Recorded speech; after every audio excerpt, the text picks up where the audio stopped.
తిలక్ గారు, ఏంటి సార్ మీకు అనుభవం ఎక్కువ, రాజకీయాలని పరిశీలిస్తున్నారు ఎంతో కాలం నుంచి. కానీ ఇటువంటి పరిస్థితులు ఎప్పుడన్నా చూసారా? ఒక పార్టీ అధికారం నుంచి దిగిపోగానే మరో పార్టీ అధికారంలోకి రాగానే ఈ రకమైనటువంటి దాడులు, దౌర్జన్యాలు, తలలు పగలగొట్టడాలు, కత్తులు కర్రలతో వారిపైన దాడులు చేయటం, ఇవంతా ఒక ఎత్తు అయితే ఈరోజు అయ్యన్న పాత్రుడు మాట్లాడినటువంటి మాటలు, రాజకీయంలో ఇలాంటి మాటలు ఎప్పుడైనా మీరు విన్నారా? నమస్కారం ఈశ్వర్ గారు. నమస్తే శర్మ గారికి, దువ్వాడ శ్రీనివాస్ గారికి నమస్కారం. ఇది గతంలో చూసినట్లయితే, గతంలో స్వాతంత్రం వచ్చిన తర్వాత కమ్యూనిస్ట్ పార్టీ చాలా బలంగా కేంద్రంలో కూడా అధికారంలోకి వస్తుంది, రాష్ట్రంలో అధికారంలోకి వస్తుంది అనే భావన ఉన్నప్పుడు కృష్ణా జిల్లా యలమడులో కమ్యూనిస్టులను బట్టలోడ తీసి కొడుతూ గాంధీ విగ్రహం చుట్టూ సందర్భాలు ఉన్నాయి. ఆ సంఘటనలు గుర్తొస్తాయి. ఇక్కడ ఇంకోటి కూడా గుర్తుపెట్టుకోవాలి. రాజశేఖర రెడ్డి గారు చనిపోయిన తర్వాత చంద్రబాబు నాయుడు గారి దగ్గర నుంచి తెలుగుదేశం నాయకులు మాతో పెట్టుకుంటే ఫినిష్ అయిపోయాడు, గాలిలో కలిసిపోయాడు అనే మాట కూడా పడ్డాయి.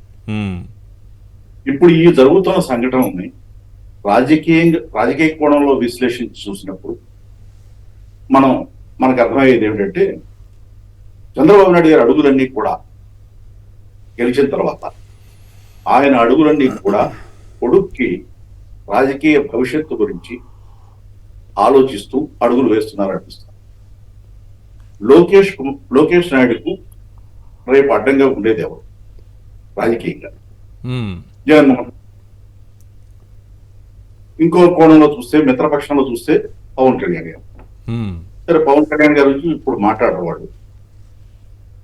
సో జగన్మోహన్ రెడ్డి గారు భవిష్యత్తులో లోకేష్ కి రాజకీయంగా ఇబ్బంది కలిగించే మనిషి. ఆయనకి 40% ఓట్ బ్యాంక్ ఉంది, గణనీయమైనటువంటి కార్యకర్తలు ఉన్నారు.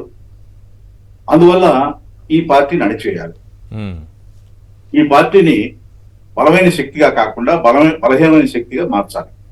ఒక నాయకుడిని హతమార్చాలంటే రాజకీయంగా కాళ్ళు చేతులు వంటి కార్యకర్తలని హింసించాలి. హింసిస్తే కార్యకర్తలు వెనకబడిపోతారు. కార్యకర్తలు లేకుండా నాయకుడు ముందుకు అడుగు వేయలేడు. ఈ కోణంలోనే వాళ్ళు ప్రయత్నాలు చేస్తున్నట్టు కనిపిస్తుంది. అట్లాగే రాజశేఖర రెడ్డి గారి గురించి చేసిన వ్యాఖ్యల ధోరణిలోనే ఇప్పుడు కూడా చేస్తున్నారు అనిపిస్తుంది. అయితే ఇక్కడ అయ్యన్న పాత్రుడి గారి ఆలోచనలు ఆ తీరుగా ఉన్నాయా అనే అనుమానం ఎందుకు కలుగుతుందంటే, వాళ్ళు ఏదో మాట్లాడుకున్నారు, గదిలో ఎవరో వచ్చారు మాట్లాడారు, సరే అంతవరకు అర్థం చేసుకోవచ్చు. వాళ్ళు జనం లేనప్పుడు ఏదో మాట్లాడుకున్నారు. దాన్ని వీడియో సోషల్ మీడియాలో పోస్ట్ చేయడం ఏంటి? దాని వెనక ఉద్దేశం ఏంటి? ఇది కార్యకర్తలు హెచ్చరిక లాంటిదా? మేము ఇలా చేయబోతున్నాము అని చెప్పటమా? అది అట్లా అనుకోవడానికి వీల్లేదండి. అంత కుట్రపూరిత మనస్తత్వం అయితే వీడియో బయటపెట్టారు. ఓకే, బెదిరింపు కోసం వీడియో బయట పెట్టారా? ఏంటి వాళ్ళు మాట్లాడుకున్నటువంటి ఇటువంటి అసాంఘిక కార్యకలాపాలు, లేకపోతే ఒక దౌర్జన్యానికి సంబంధించో, ఒక భౌతికంగా ఒక వ్యక్తిని లేకుండా చేరనే అంశానికి సంబంధించిన వీడియోని వాళ్లే సోషల్ మీడియాలో పెట్టుకోవడం ద్వారా ఏం చెప్పాలనుకున్నారు?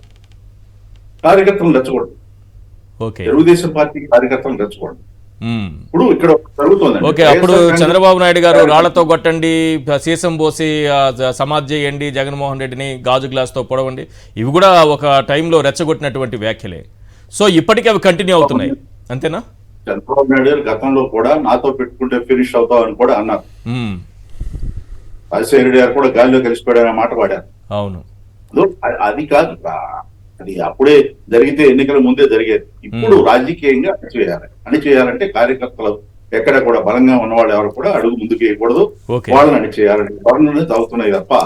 ఈ భాగంగా నేనంటే, చంద్రబాబు నాయుడు గారు కౌంటింగ్ తర్వాత రాష్ట్రంలో హింస చెలరేగుతుందని చెప్పింది మొట్టమొదటి చంద్రబాబు నాయుడు గారు.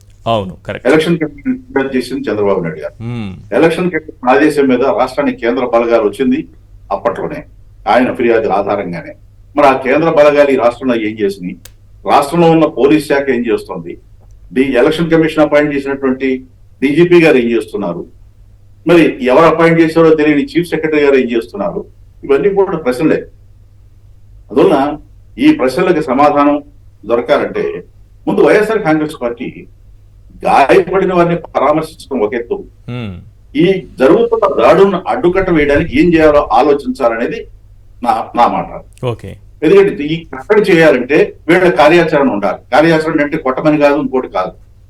రాజకీయంగా, ప్రజాస్వామ్యయుతంగా, శాంతియుతంగా వాళ్ళ కార్యక్రమాలు ఉండాలి. అది జరగకపోతే వాడు కట్టడి ఎక్కడ జరుగుతుంది? పోలీసులు ఒకవైపు ఉన్నారు. ఒకవేళ హైకోర్టు జోక్యం చేసుకున్నా సిట్ వేయమని అడిగారు వైఎస్ఆర్ కాంగ్రెస్ పార్టీ వారు. సిట్ వేస్తే ఏమవుతుంది? ఆ పోలీస్ శాఖలోనే అధికారులతోనే సిట్ వేస్తారు. వాడు చంద్రబాబు నాయుడు గారి పర్యవేక్షణలోనే పనిచేస్తారు తప్ప మరి నిష్పాక్షికంగా పనిచేస్తారనే గ్యారంటీ లేదు కదా. అందువల్ల ముందు కట్టడి చేయాలనేది ఇంపార్టెంట్. అది జరగకపోతే ఈ కొనసాగుతుంది. ఎలా ఉండాలంటే సార్, ఇప్పటికే గవర్నర్ కి ఫిర్యాదు చేశామంటున్నారు, తర్వాత హైకోర్టులో కేసు వేశారు, సుప్రీంకోర్టు సిజేఐకి ఒక లెటర్ రాశారు, తర్వాత ఇట్లా రకరకాలుగా అంటే మళ్ళీ రాష్ట్రపతికి విన్నవించుకున్నారు. ఏం చేస్తే ఈ దాడులు ఆగుతాయి? ఏ వ్యవస్థ స్పందిస్తే ఈ రకమైనటువంటి మాటలు ఆగుతాయి? ఇప్పుడు ఏం చేస్తాడు? రాజకీయంగా కార్యాచరణ ఉండాలండి. ఎక్కడైనా స్టేట్ లెవెల్లో ప్రొటెస్ట్ కానీ సరే, గవర్నర్ చెప్పారు. గవర్నర్ గారు ఏం చేస్తారు? స్టేట్ గవర్నమెంట్ రిఫర్ చేస్తారు హోంశాఖకి. హోంశాఖ రిఫర్ చేస్తే సీఎం గారి దగ్గరికి. దానివల్ల ఏం జరుగుతుంది? అందువల్ల ప్రజాస్వామ్యయుతంగా వాళ్ళు చేసే కార్యక్రమాలు చేస్తున్నారు. కార్యాచరణ అనేది రోడ్డు మీదకి వచ్చి ప్రజాస్వామ్యయుతంగా నిరసన తెలియజేయటమో, ధర్నాలు చేయటమో ఉంటుంది. అలాంటి కార్యక్రమాలు టేకప్ చేయాలని నేను అనుకుంటున్నాను. రెండోది, ఇక్కడ గమనించదగిన పరిణామం ఇంకోటి ఉందండి. ఈ రాష్ట్రంలో వరుసగా రోజుల తరబడి దాడులు జరుగుతుంటే వైఎస్ఆర్ కాంగ్రెస్ పార్టీ కార్యకర్తల మీద, ఈ రాష్ట్రంలో ప్రతిపక్ష పార్టీలు లేవా? కమ్యూనిస్ట్ పార్టీలు లేవా? వాళ్ళు ఎందుకు మాట్లాడటం లేదు? ఇది ప్రజాస్వామ్యానికి వ్యతిరేకమని కాదా? లేదు జరగాలని వాళ్ళు కూడా కోరుకుంటున్నారా? ఏమిటి దీంట్లో ఆంతర్యం? ఒక పక్కన ఇది క్షమిస్తే ఇది అలవాటుగా మారుతుందని ముఖ్యమంత్రి గారు అంటున్నారు. వీళ్ళ రెడ్ బుక్ లో ఉన్న పేర్లను ఎలా వదిలేస్తామని చెప్పేసి లోకేష్ గారు అంటున్నారు. మరి ప్రతిపక్షాలు ఎందుకు మాట్లాడట్లేదు? అంటే ఇక్కడ ఏకాగ్గా మారిందా వైఎస్ఆర్ కాంగ్రెస్ పార్టీ, లేదా ప్రతిపక్షాలు కూడా దాడులు కొనసాగాలని కోరుకుంటున్నారా? ఇవన్నీ కూడా ప్రశ్నలు ఉన్నాయి.